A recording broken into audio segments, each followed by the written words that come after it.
having given them all of this information, I never expected this man to walk into the room where they kept my brother to just come and say, since you people want to take your brother to another hospital, make sure you take him to a hospital where they can do dialysis because he has kidney failure.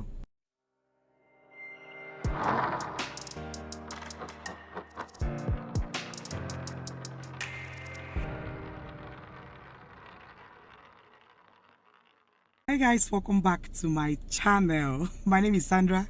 If you're just meeting me for the very first time, and I am excited to be here in my usual way. Okay, let me just anyways, you guys, today it just feels so good for me to start up my video in my normal way, because lately, if you've been on this channel, you will discover that a lot has been going on. I've not been, doing my initial gra whenever I want to start up a vlog or film a video, and me and you guys have not sat like this for some time now. Let's just say for like 2 weeks now, okay, to talk or to gist. Okay, so today I carry gist to come. You all know that lately my brother fell sick and we've been at the hospital. We just got off the hospital yesterday. Okay, and while we were at the hospital, a lot of things happened. Honestly, the truth remains that that sometimes when things happen, you don't just begin to lament or blame God or stuff like that. Okay, some of the things that happens for a reason, because the fact that my brother fell sick, I was exposed to a lot of things that I never knew they were happening in this country. I experienced and I saw a lot of things that are going wrong that I did not even know that such a thing exists. Okay, so in this video, I'm just going to be sharing with you all how disappointed I am with the Nigerian health system. That is number one. And secondly, how disappointed I am again with some Nigerian doctors and nurses. Like, seriously, I have to come out openly and say this. And then some of their hospital policies. You want to know what actually went wrong, what made my brother spend so much time at the hospital, and how they enforced bills on us, how they imposed bills on us. Okay, if you want to know all that happened, just sit back, relax, and I will be right back. Welcome back, you guys. So the thing is that my brother fell sick. We took him to the first hospital. When we got there, at first I thought the doctor knew what he was doing. Anyways, he tried all he could to treat him. Like I said in one of my vlogs, when I discovered the doctor already exhausted his knowledge was when you'll be talking to him, he'll be walking away. He would just leave my brother there, no treatment and all of that.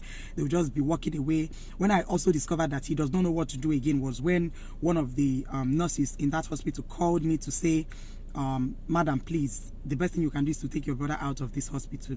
Imagine a nurse working in a hospital telling me such a thing. Okay, that was when I discovered that the doctor does not know what to do again. And what pained me most is that there are people on admission in that hospital putting all their trust in this man, that he is going to do something, okay, to get them out of their critical condition. The truth remains that what was wrong with my brother was just a very minor thing: gastritis. He has gastritis, and he went for outside work and he took pain relief drugs that triggered, I don't know how to put it, that assaulted the gastritis. Okay, and things went from bad to worse. We knew that he had gastritis for the past how many years, and now that he took those drugs, it triggered the gastritis and things began to go wrong and bad in his system. That was exactly what happened. And instead of them to place him on ulcer treatment, because when the gas begins to come up to his chest, he could no longer breathe, and they placed him on oxygen, right? So instead of them to go straight to the point and treat him, this doctor was just wasting our time, and at the end of the day, not able to do anything. And when we were, and that evening, immediately I told him that I want to move my brother to another hospital. Guess what he did? He went out, came back into the room, and just told all of us. My mom was there, my dad was there, and this man is somebody I already told that my mom is slightly hypertensive. She does not need anything that will make her feel tensed or something. So I already explained to the nurses and the doctors. I told them, if there's any information about my brother, pass it across to me directly. Okay, so having given them all of this information, I never expected this man to walk into the room where they kept my brother to just come and say, since you people want to take your brother to another hospital, make sure you take him to a hospital where they can do dialysis because he has kidney failure. Right in front of him, I rejected it. I rejected it immediately because my brother doesn't. I know fully well that my brother does not have kidney failure, and I know he was never planning to have one, and I know that kidney failure will not survive in his system. These are things I know. I rejected it immediately, and the doctor got upset and was walking away. My hands were tied at that point, so I needed to go after him to ask him a few questions. Guess what he did? He ignored me, shut the door behind me, and that was it. The next thing, they prepared my bill because I was insisting on taking my brother out of that hospital. They prepared our bill. So when we pleaded with him to give us their oxygen, because if you remove the oxygen, my brother will be as good as dead as at that initial stage that he was sick. So we pleaded with him to give us his oxygen so that we use the oxygen and take my brother to another hospital. He said we are going to make deposit. I said, okay, fine. When we make deposit and what happens when we return the oxygen? Because the distance from his hospital to the next hospital is just like 25 minutes drive. Okay. So I told him, what happens when we now return the oxygen? He said he was going to refund us the money. At the end of the day, we returned the oxygen. Out of 200,000 naira, this man refunded us 35,000.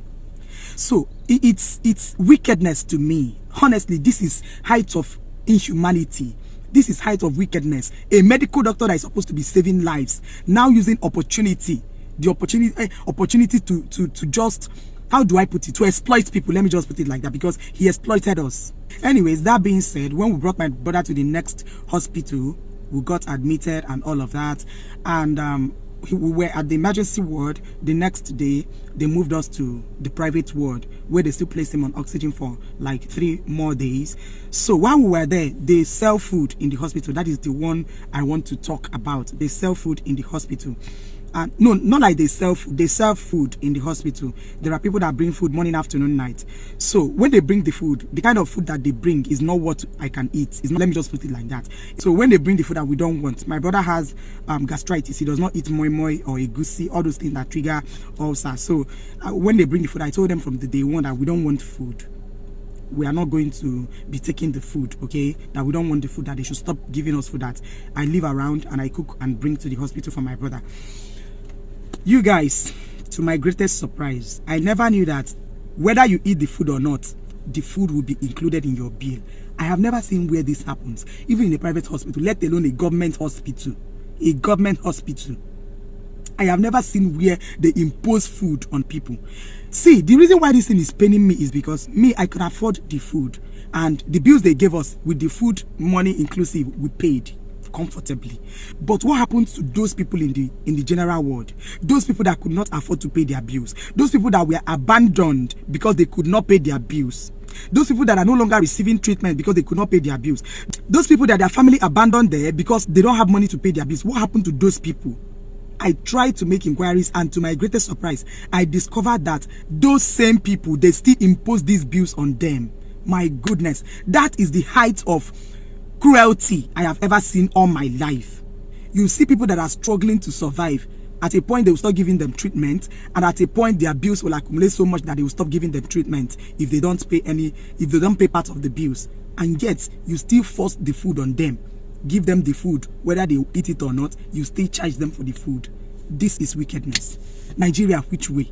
Honestly, I've never seen where this kind of a thing happens. Though I'm not a hospital type, I've not been visiting hospitals.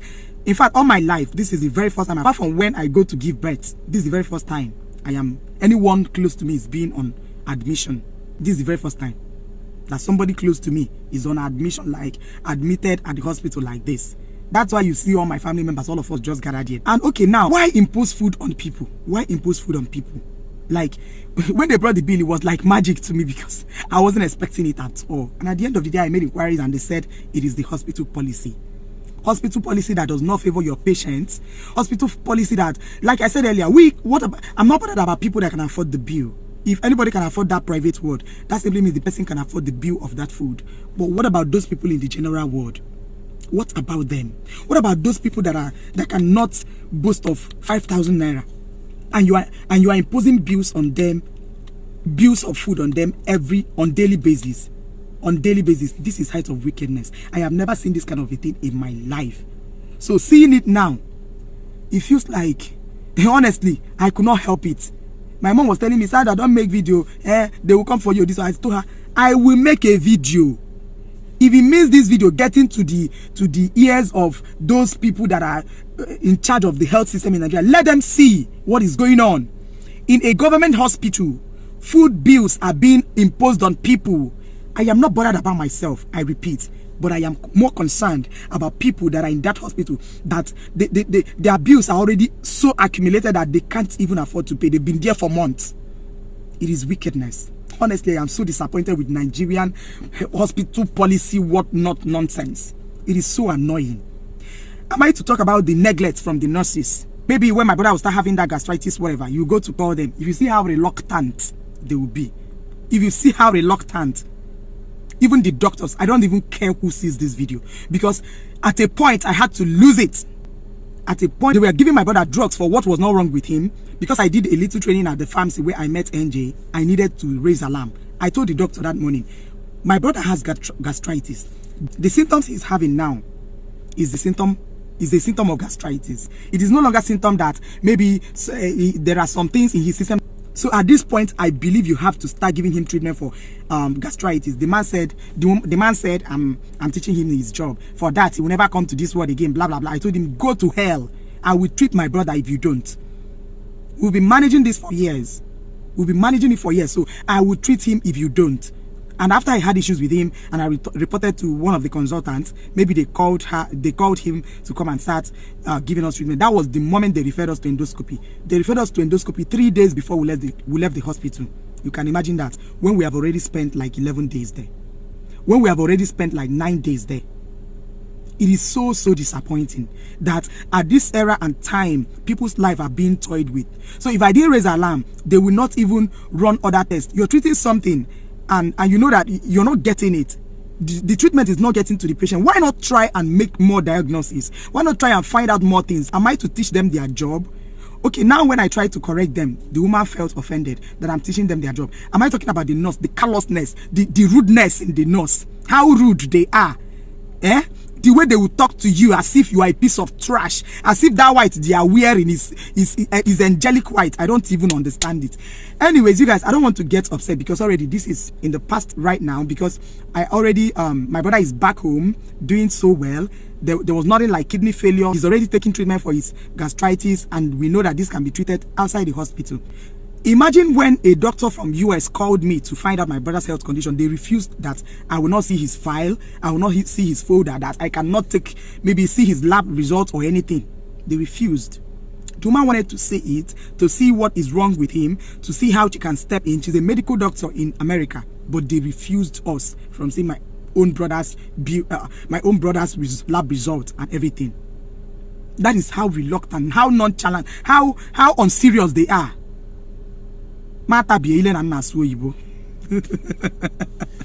The way the nurse was responding to me in the background, not knowing that that medical doctor from America was still on the call, the way she responded to me, the woman started screaming. She was like, is this a nurse, Sandra?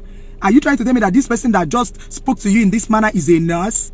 This is, see, in Nigeria, we need to step up. We need to step up. I don't care who this video gets to, okay? But at the end of the day, a lot of things are going wrong in the Nigerian health system. And if after seeing all these things, I keep quiet, it's my conscience will continue to judge me. I told the person in charge of that word, I told her, you are subscribed to my channel, expect a video like this. And I know she may be watching this video. I don't care if she feels disappointed, but all I know is that something needs to be done, okay? Something needs to be done. A lot of things are going wrong in Nigeria health system. Many people that are dying, they are not dying because of the sickness that they are suffering. They are dying because of neglect. They are dying as a result of bills imposed on them. I'm telling you the truth. I saw a woman crying a night before my brother was discharged. She was begging that she does not have money for that food, and that they did not give her that she did not even eat the food. I had to help her out. She called her sons to come. They came, they were talking. Even the way the nurses were responding to them. Honestly, you guys, a lot is going on in this country that you guys don't even know. Now I see the reason why people living abroad, when they come back here, they begin to see that everything is going all wrong. Of a truth, we need to step up. Anyways, you guys, this is me officially ending this video because this is what I said. I must come here to speak out, to share my experience at the hospital with you guys. At the end of the day, my brother is doing well, to the glory of God, and nothing in this life will ever take us back to that hospital in Jesus' name. So thank you so much for watching this video. It's getting dark already. If you notice, the background is already changing. I need to go right now. Thank you for watching the video. Please don't forget to like, comment, share, and of course, please, I'm begging you, subscribe to my YouTube channel, and I'll see you all in my next video. Bye.